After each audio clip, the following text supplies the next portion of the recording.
Today's class was about the most dangerous species in the galaxy. Unfortunately, nobody warned us he was already in the room. Another thrilling day at Galactic University, where the most exciting thing that usually happens is watching Professor Kelmuth try to operate the holographic projector without setting it on fire. Again. The xenobiology lecture hall buzzed with the usual pre-class chatter, a delightful symphony of clicks, whistles, and the occasional horrified shriek from someone who accidentally looked at their reflection in the polished floor. Ah, the joys of being a multi-species educational institution. Professor Kelmuth shuffled to the front of the class, his 6 eyes blinking in sequence like some sort of biological traffic light. Today's topic, according to the curriculum display, was Deathworld Predators, a study in evolutionary nightmares. Wonderful. Just what we all needed to brighten our day. Students, please settle down, Kelmuth announced, his voice carrying that special tone teachers use when they're about to ruin your entire week with new information. Today we will examine the most terrifying predatory species known to the Galactic Federation. The class gradually quieted, various appendages stopping their nervous twitching as everyone focused on the professor. Well, almost everyone. In the third row, a rather ordinary-looking bipedal creature was casually organizing his datapad, seemingly unbothered by the ominous topic. This was Marcus Chen, the human exchange student who had joined our class 2 weeks ago. Quiet fellow, always polite, never caused any trouble. Frankly, he was so unremarkable that most of us had forgotten he was even there half the time. Now then, Professor Kelmuth continued, his tentacles dancing over the holographic controls, who can tell me what makes a Deathworld predator so particularly dangerous? Several hands, claws, and other appendages shot up around the room. Kelmuth's eyes swiveled to focus on Brex, a nervous Silithian in the front row, whose scales were already shifting to a pale blue color of anxiety. Their complete lack of empathy, Professor, Brex squeaked. Partially correct, Kelmuth nodded approvingly. But that's merely the beginning of their horrifying nature. Marcus glanced up from his datapad for a moment, a slight smile crossing his face before he returned to his notes. Probably just found something amusing in his personal files. Humans were always looking at pictures of small furry creatures on their devices. Harmless enough. Today, Professor Kelmuth announced with theatrical flair, we'll be studying the apex predator of the notorious Deathworld Sol 3. A species so dangerous, so utterly without redemption, that they've been classified as a Class X threat by no fewer than 17 different galactic councils. The room fell silent, except for the soft hum of the ventilation system and the occasional nervous gulp from someone in the back row. Oh yes, this was definitely going to be one of those days. Professor Kelmuth activated the holographic display, with a flourish that would have been impressive if he hadn't accidentally turned on the emergency sprinkler system first. After a brief shower, and some colorfully inventive cursing in 3 different languages, he managed to project a 3-dimensional anatomical diagram that made half the class immediately regret their breakfast choices. Behold, he announced dramatically, gesturing at the rotating figure, the human, Sol 3's apex predator, and quite possibly the most efficient killing machine evolution has ever produced. The hologram showed a bipedal creature, roughly 2 meters tall, with what appeared to be a completely unremarkable physique. No visible fangs, no claws, no armored carapace, no obvious weapons of any kind. Frankly, it looked rather disappointing for something supposedly capable of ending civilizations. Now I know what you're thinking, Professor Kelmuth continued, somehow managing to read our collective thoughts of confusion. Where are the razor-sharp teeth? The venomous spines? The acid-producing glands? The answer, my naive students, is that humans don't need them. A collective shudder ran through the classroom. Even the Carillions, who were known for their complete lack of emotional response to anything short of planetary annihilation, seemed mildly disturbed. You see, the professor went on, warming to his topic with the enthusiasm of someone who clearly enjoyed terrifying young minds, humans are pursuit predators. They don't kill their prey quickly. Oh no, that would be far too merciful. Instead, they chase their victims across vast distances, running for hours, sometimes days, until their prey literally dies of exhaustion. Vex, a Quilarian in the second row, raised a trembling appendage. Professor, surely that's an exaggeration. No species could maintain pursuit for that long. Kelmuth's expression grew somber. I'm afraid not, Vex. Human persistence hunting has been documented across multiple star systems. They call it marathon running, and they do it for fun. The collective gasp that followed was audible even over the ventilation system. Marcus, meanwhile, was still taking notes, occasionally nodding as if he found the lecture mildly interesting. Perhaps educational content about his own species was required for his degree program.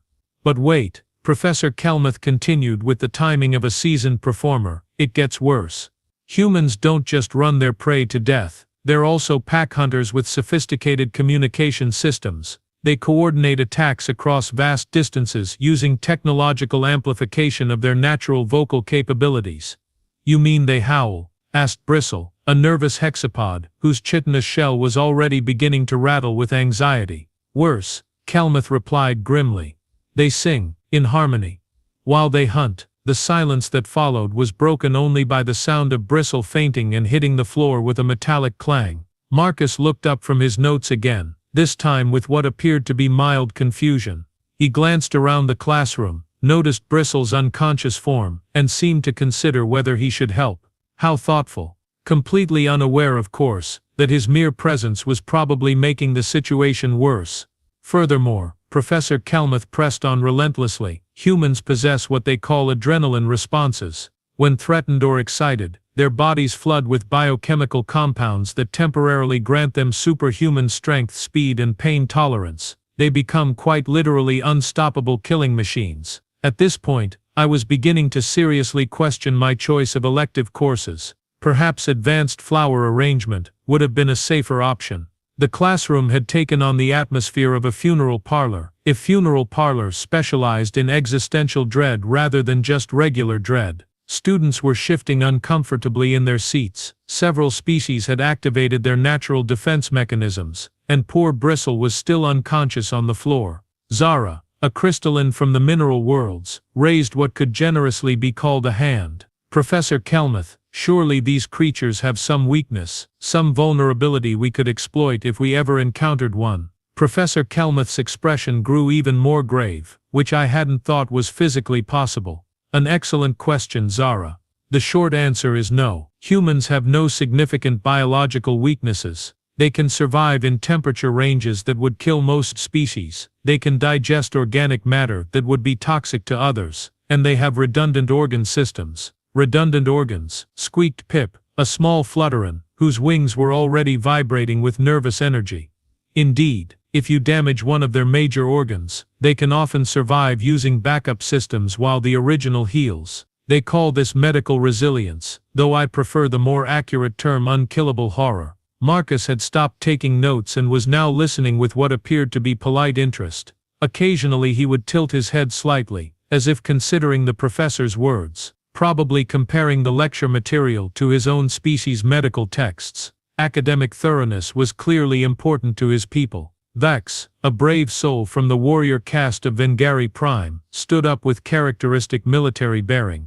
What about their combat capabilities, Professor? Surely they must have some honorable warrior traditions we could respect. Professor Kelmuth actually laughed, though it sounded more like the death rattle of a dying star.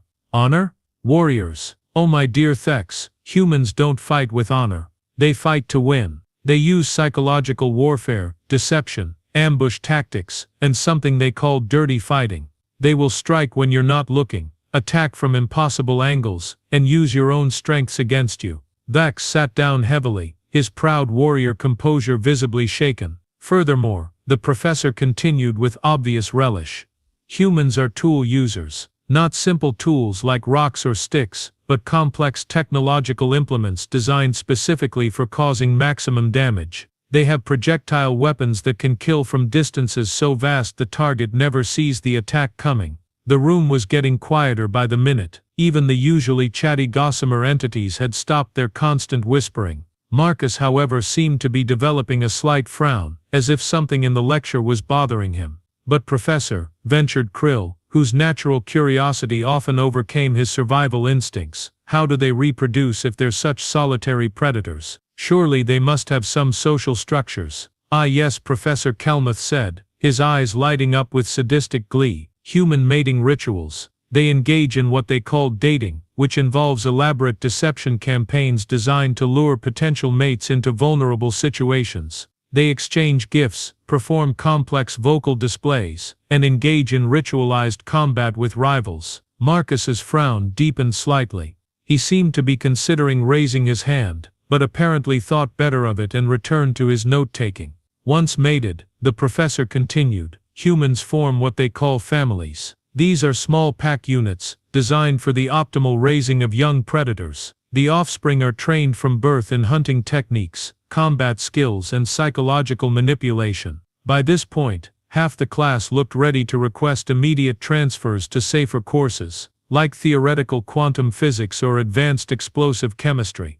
Zephina, a particularly inquisitive tentacled one from the deep ocean worlds, slowly raised several of her appendages in what passed for her species' version of hand-raising. Her bioluminescent patches were flickering nervously, creating an almost hypnotic light show across her translucent skin. "Professor Kelmuth," she began, her voice carrying the distinctive watery quality of her people, "I have what might be considered a rather pressing question about these humans." "Yes, Zephina," Professor Kelmuth encouraged, apparently delighted to have another opportunity to traumatize his students with horrifying facts. "Well, you've described their hunting methods, their pack behavior, their technological prowess, and their complete lack of moral restraint. But what do they actually look like? I mean, surely such terrifying predators must have some obvious physical indicators of their dangerous nature." The professor's expression shifted to one of profound solemnity, as if Zephina had just asked him to explain the heat death of the universe, using only interpretive dance. "Ah, Zephina, you've stumbled upon perhaps the most terrifying aspect of human biology," he said, his voice dropping to a whisper that somehow managed to carry to every corner of the lecture hall. "Humans are what we call apex mimics. They've evolved to appear completely harmless." The collective intake of breath from the class was so pronounced that it briefly altered the room's atmospheric pressure. "You see," Professor Kelmuth continued, warming to what was clearly his favorite part of the lecture, "humans look almost exactly like a dozen other peaceful herbivorous species from garden worlds. Bipedal, roughly 2 meters tall, soft skin, small teeth, no visible weapons. They could walk among us completely undetected." Zephina's bioluminescent patches were now flashing in rapid panicked sequences. "But surely there must be some way to identify them. Some telltale sign that would reveal their true nature." "The eyes," Professor Kelmuth said dramatically. "Human eyes face forward, like all predators. But they've developed the ability to make their gaze appear friendly, even trustworthy. They can look directly at you with what they call a smile, while simultaneously calculating the most efficient way to end your existence." At this point, something rather unfortunate happened. The entire class, as if moved by some collective unconscious instinct, began to slowly turn their heads toward the third row where Marcus Chen sat quietly taking notes. Marcus, apparently sensing the sudden attention, looked up from his datapad with mild curiosity. His eyes, which were indeed positioned forward on his skull in the manner of a predator, swept across the room as he tried to determine why everyone was suddenly staring at him. "Is something wrong?" he asked politely, his voice carrying what most species would interpret as genuine concern. The silence that followed was so complete that you could have heard a pin drop, assuming pins made sounds when they dropped in rooms where 37 different species were simultaneously experiencing existential terror. Professor Kelmuth's 6 eyes blinked in sequence, very slowly, as if his brain was processing information at roughly the speed of continental drift. His tentacles, which had been gesticulating wildly throughout the lecture, gradually came to a complete stop. "Oh," he said quietly. Marcus tilted his head slightly, a gesture that would have been endearing on most species but now appeared distinctly predatory to the terrified observers. "Oh, what, Professor?" The room's ventilation system continued its quiet humming, completely oblivious to the fact that it was probably the only thing in the building not currently experiencing a panic attack. "You're human," Professor Kelmuth stated, with all the enthusiasm of someone who has just discovered they've been lecturing about the dangers of unexploded ordnance while standing in a minefield. "Yes," Marcus replied, still smiling that allegedly deceptive human smile. "Is that a problem?" Silence stretched on for what felt like several geological epochs, during which I had plenty of time to contemplate my life choices, my mortality, and whether the university's insurance policy covered death by sitting too close to an apex predator during lecture. Marcus, apparently oblivious to the fact that he had just become the focal point of 37 different species' worst nightmares, cleared his throat politely. Actually, Professor Kelmuth, I hope you don't mind me saying this, but some of your information about humans might be slightly outdated. Professor Kelmuth's response was to make a sound that I can only describe as what you might expect if you crossed a dying whale with a malfunctioning air filtration system.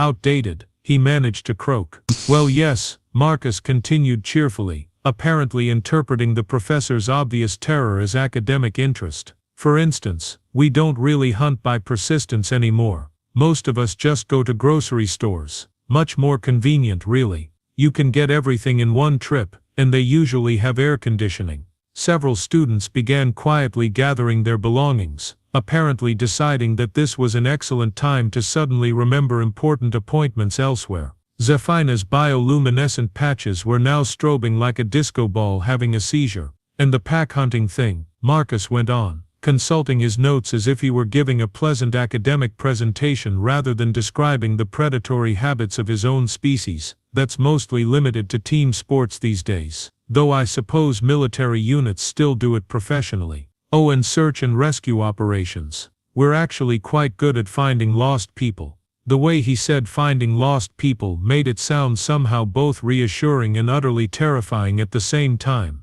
Also, Marcus continued, apparently warming to his topic, the whole no empathy thing is really quite inaccurate. Most humans are actually very empathetic. We have these things called charity organizations where we voluntarily give resources to help others, even complete strangers. We also rescue animals that serve no practical purpose to us, just because we think they're cute. Pip, the small flutterin, had begun vibrating at a frequency that was making the nearby furniture resonate sympathetically. Now the adrenaline response thing, that's absolutely true, Marcus said with what appeared to be academic precision. Just last week I was walking home and a ground vehicle backfired nearby. My heart rate increased, my reflexes sharpened, and I probably could have lifted something twice my normal capacity for about 10 minutes afterwards. Fascinating biological mechanism, really, quite useful in emergency situations. The fact that he described a potentially lethal combat enhancement as fascinating and quite useful was not lost on anyone in the room.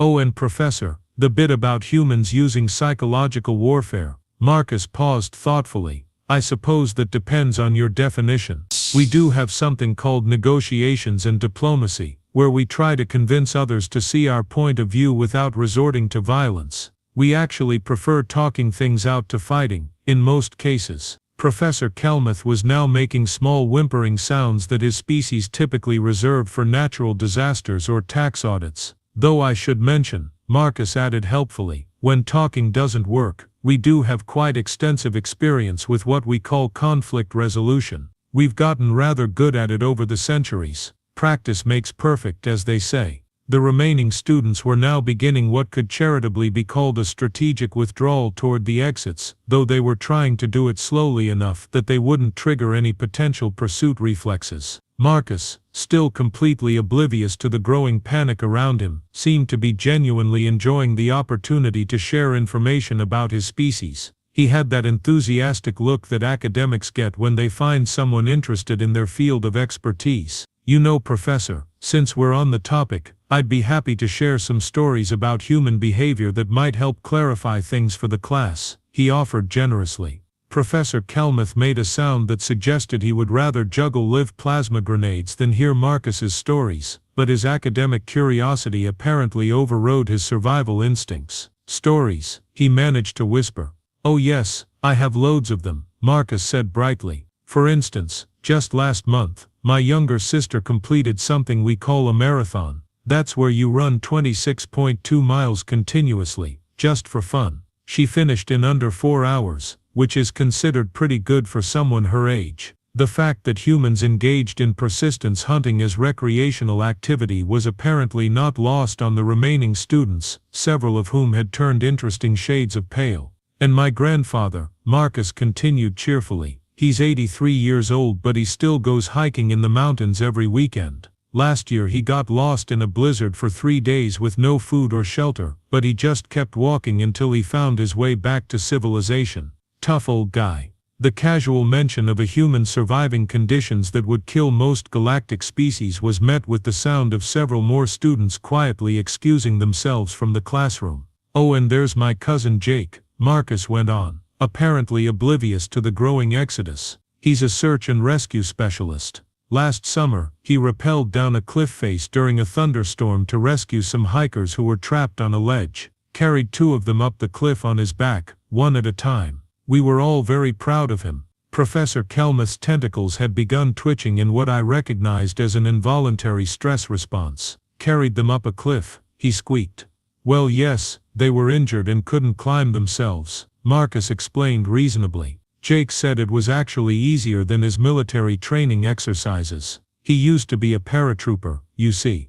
That's where they jump out of aircraft at high altitude, often behind enemy lines, and complete missions with minimal equipment. The remaining students were now openly filing toward the exits, abandoning any pretense of subtlety. Marcus noticed the movement and looked concerned. I hope I'm not keeping anyone from important appointments, he said politely. Not at all, lied Zafina, whose bioluminescent patches were now flashing in what I was pretty sure was her species' equivalent of a panic signal. We just remembered we have things to do. Oh well, that's nice, Marcus replied. Actually, this reminds me of another story. My Aunt Sarah runs a daycare center where she takes care of 23 children under the age of 5 8 hours a day, 5 days a week. Voluntarily, she says it keeps her energetic. The idea that humans considered managing multiple offspring a form of entertainment rather than a survival nightmare was apparently the final straw for several students, who began moving toward the exits with considerably more urgency. By this point, the classroom had emptied to roughly half capacity, with the remaining students pressed against the back wall like they were trying to merge with the architecture. Professor Kelmuth, to his credit, was still at his post, though he appeared to be seriously reconsidering his career choices. Marcus, the professor said, his voice cracking slightly, perhaps you could demonstrate some basic human capabilities. For educational purposes, of course. Something completely harmless. Marcus's face lit up with enthusiasm. Oh, absolutely. What would you like to see? Just perhaps your reaction speed. Professor Kelmuth suggested weakly. Sure thing, Marcus replied cheerfully, then proceeded to casually catch his stylus that had been resting on his desk before anyone even realized he had knocked it over. The entire class watched in horrified fascination, as the small writing implement seemed to hover in mid-air for a moment before Marcus plucked it out of its trajectory with casual precision. Human reflexes are actually pretty standard, Marcus explained modestly. Though I suppose they might seem fast compared to some species. We had to develop quick reactions to deal with the various predators on our homeworld. Predators, Professor Kelmuth whispered. But I thought humans were the apex predators of Sol 3. Oh, we are now, Marcus said with a slight laugh. But we weren't always. We had to compete with saber-toothed cats, cave bears, giant wolves, venomous snakes, and quite a few other things that wanted to eat us. Natural selection, you know. The slow ones didn't survive to reproduce. The casual mention that humans had evolved by successfully competing with multiple apex predators simultaneously caused Bristle, who had recently regained consciousness, to faint again with another metallic clang. Would you like to see something else? Marcus asked helpfully. I could demonstrate our spatial awareness maybe. Before anyone could object, Marcus closed his eyes and pointed accurately to each remaining student in the room, calling out their species and approximate location. Zafina, Tentacled 1, back left corner. Vex Quilarian, by the emergency exit. Pip Flutterin, ceiling mount near the ventilation intake.